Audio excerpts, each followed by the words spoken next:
Jadi ketika kita mau mengambil keputusan finance, kalau misal di AVO, Head of Finance yang akan terlibat. Kalau mau mengambil keputusan terkait people and culture di AVO, ya Head of People and Culture yang saya minta buat mengambil keputusan. Bukan saya nggak mau mengambil keputusan, tapi saya percaya bahwa sistem yang ada di AVO harus terdistribusi dengan baik. Simpelnya buat apa saya naruh posisi di Head of, Director, kalau keputusannya baik lagi ke CEO. Mending hire admin kalau kayak gitu, ya nggak? Nah, ini harus ada distributed decision making process. Nah, teman-teman juga harus ingat ini. Kenapa? Someday akan teman-teman ingat ketika mulai bekerja. Kemarin saya tanya ke Vincent, ini tahun berapa teman-teman yang masuk ke sini? Kebanyakan tahun pertama sama tahun kedua. Mungkin ada beberapa yang sudah relate karena memiliki organisasi, tapi mungkin ada beberapa yang belum relate sama materi ini. Tapi ketika ini di kemudian hari teman-teman akan lihat, atau di tengah semester, di tengah perkuliahan itu akan terjadi kayak magang lah, atau ketemu sama struktur yang membebani di perkuliahan lah, itu akan baru paham, oh ternyata kayak gini. Karena kayak gini, distributed decision making process itu penting banget itu dipercaya sama teman-teman. Terus kemudian wholeness, ya keseluruhan organisasi itu semuanya terlibat. Ada self management dan evolutionary purpose. Evolutionary purpose itu maksudnya bahwa tujuan yang ada di perusahaan itu berubah-ubah, dinamis. Nggak bisa kita menyampaikan bahwasanya organisasi ya itu aja. Ya. Saya lanjut dulu.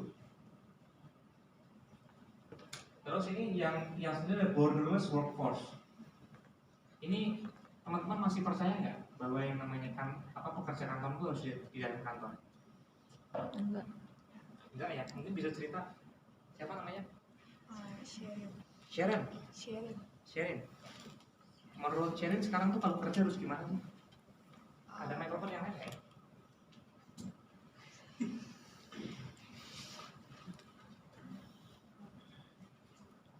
Sekarang bisa work from home sih.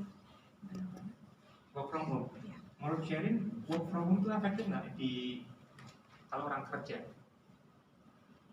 Saya sendiri kemarin pas winter holiday pernah magang di Jakarta, dan di magangnya itu kerja 5 hari, 4 harinya di rumah, sehari ke kantor. Dan sekarang tuh kita ngomong sama teman kerja lewat Microsoft, semuanya online sih, jadi efektif. Sama tergantung kerjaannya juga apa. Nah, kecuali orang manufaktur. Iya. Manufaktur harus suruh work from home juga nggak jadi batu barang. Nah, ini beda, konteksnya beda. Apa yang disampaikan Sharon di bagian apa kerjanya? Marketing. Di transaction diligence. Nah, kalau kayak apa yang dilakuin Sharon, kemudian marketing, komunikasi, media, mungkin kalau program nggak apa-apa. Mungkin manufacture beda juga. Ya. Pegawai konstruksi itu ya nggak bisa ya. Itu nggak mungkin work from home. Nah, di borderless workforce ini pertama kita harus tahu bahwa yang namanya talent di organisasi itu ada 3. Pertama adalah internal talent, karyawan tetapnya biasanya. Yang kedua adalah partnership talent, itu biasanya melibatkan pihak ketiga, konsultan dari McKinsey, dari BCG dilibatkan. Kemudian terakhir adalah freelance talent. Ini ya berdasarkan project aja. Ini yang harus diberdayakan oleh organisasi.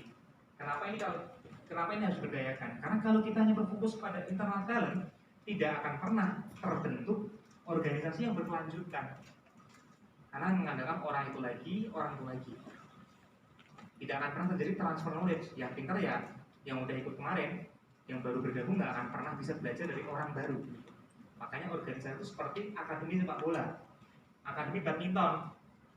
Kalau yang main badminton seorang yang umurnya 30 tahun terus, 3 tahun yang lagi 33, ya dia akan pensiun. Yang lanjutin siapa? Di organisasi juga sama. Ini perusahaan dan memimpin terus di atas, tapi tidak pernah melakukan regenerasi kepemimpinan. Ketika posisi yang di atas itu kosong, yang bawah nggak bisa melanjutkan, pasti akan chaos. Family business sering terjadi. Family business tahu nggak terjadinya gimana? Biasanya dulu di family business itu dimulai dari generasi pertama yang hidupnya susah. Hidup susah menciptakan mental yang kuat. Mental yang kuat outputnya biasanya adalah kemudahan. Karena dia berhasil. Ketika ada kemudahan, bisnisnya berhasil, akan menciptakan orang-orang dengan mental yang lemah. mental yang lemah tadi akan balik lagi menciptakan kesulitan. Kesulitan baru akan menciptakan lagi orang-orang yang kuat secara mental. Nah ini sering terjadi di beberapa generasi bisnis. Makanya biasanya ada pemilik bisnis yang sangat tegas ke anak-anaknya karena khawatir di kemudian hari tidak bisa melanjutkan bisnisnya. Kenapa tidak bisa melanjutkan bisnisnya? Karena ya tidak bisa menjalani proses yang berjalan. Nah ini diperlukan continuity atau keberlanjutan. Ini dulu teman-teman kalau melihat organisasi itu seperti ini, benar nggak? Ini direkturnya, ini wakil direkturnya, ini staff-staffnya, gitu ya. Dulu seperti ini. Tapi sekarang organisasi itu seperti ini. Jaring-jaring laba-laba. Jadi direktur itu bisa ketemu langsung ke staff, staff bisa ngomong ke direktur bisa negur manajernya, manajer bisa ngobrol ke staff divisi lain, atau staff di unit organisasi yang lain. Unit organisasi lain bisa ngobrol juga sama direkturnya. Tidak ada batasan. Tidak ada batasan. Nah, ini kalau terjadi di multi departemen, misal ada departemen finance, ada departemen sumber daya manusia, ada departemen penjualan, ada departemen komunikasi. Setiap departemen menggunakan sistem seperti ini, tapi satu departemen dengan departemen yang lain juga memiliki kebebasan dalam berinteraksi. Nah ini organisasi yang hari ini berjalan dan masa depan akan berjalan. Kami di APO memiliki organisasi seperti ini dari tahun 2016. Jadi ketika struktur rata-rata di industri itu melakukan seperti ini, kami melakukan organisasi seperti ini. Tujuannya untuk apa? Biar pengambilan keputusan itu cepat. Simpelnya gini, kalau lawannya APO ini adalah perusahaan multinasional, lawannya perusahaan APO adalah perusahaan multinasional, kami harus menentukan apa kelemahan perusahaan multinasional. Kelemahan perusahaan multinasional ada di sini. Decision making prosesnya lambat, inovasinya lambat. Maka kami harus berjalan lebih cepat dalam mengambil keputusan. Istilahnya kalau mau bikin manuver naik kapal, perusahaan multinasional harus ancang-ancangnya 1 kilo sebelum dia putar. Tapi perusahaan yang lebih kecil dia bisa ancangannya cuma 100 meter. Nah, untuk ancang-ancang lebih cepat tadi itu diperlukan organisasi yang fast moving dengan shared values and culture, transparent goals and projects, free flow of information and feedback, and people rewarded for their skills and abilities, not position. Ini yang penting ya, bagian paling bawah juga. People rewarded for their skill and abilities, not position. Ini tentang meritokrasi juga. Di Indonesia masih banyak sekali perusahaan yang mengedepankan pendidikan over performance. Tapi dari Amerika, kemudian negara-negara barat yang sudah settle, sekarang cara pandangnya berbeda. Performance over education.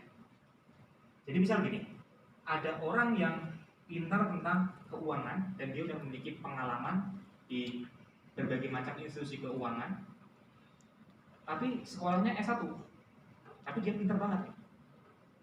Ada orang lain yang sekolahnya S2 tapi tidak memiliki pengalaman, masih ada organisasi yang mengedepankan yang penting S2 tapi tidak memiliki pengalaman. Tapi hari ini organisasi dari barat yang dibawa ke timur itu banyak yang sudah memiliki performance itu lebih dibandingkan pendidikan tinggi. Kenapa? Supaya pendidikan tidak dijadikan alasan. Dulu di BUMN ada orang yang sengaja sekolah lebih tinggi untuk mendapatkan jabatan yang lebih tinggi.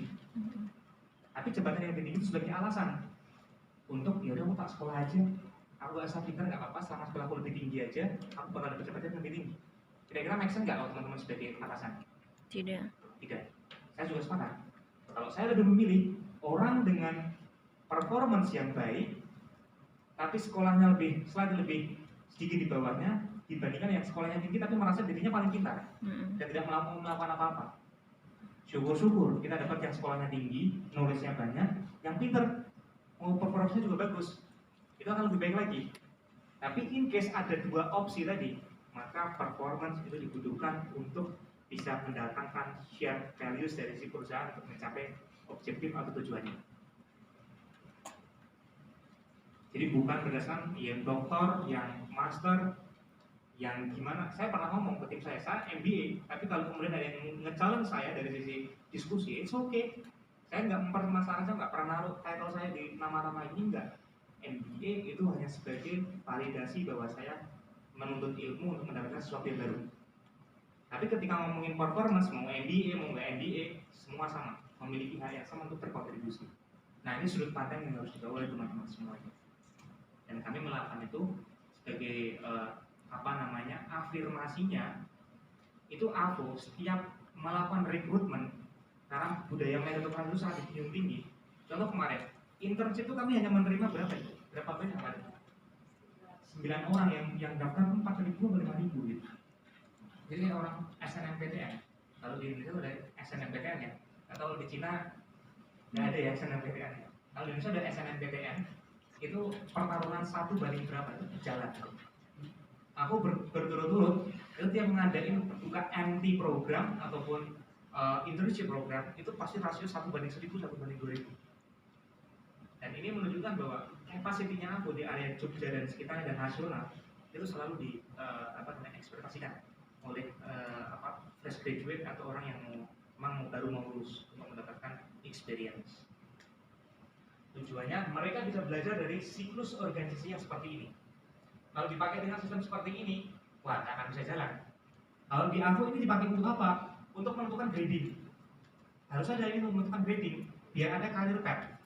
Tapi proses pengambilan keputusannya harus seperti ini.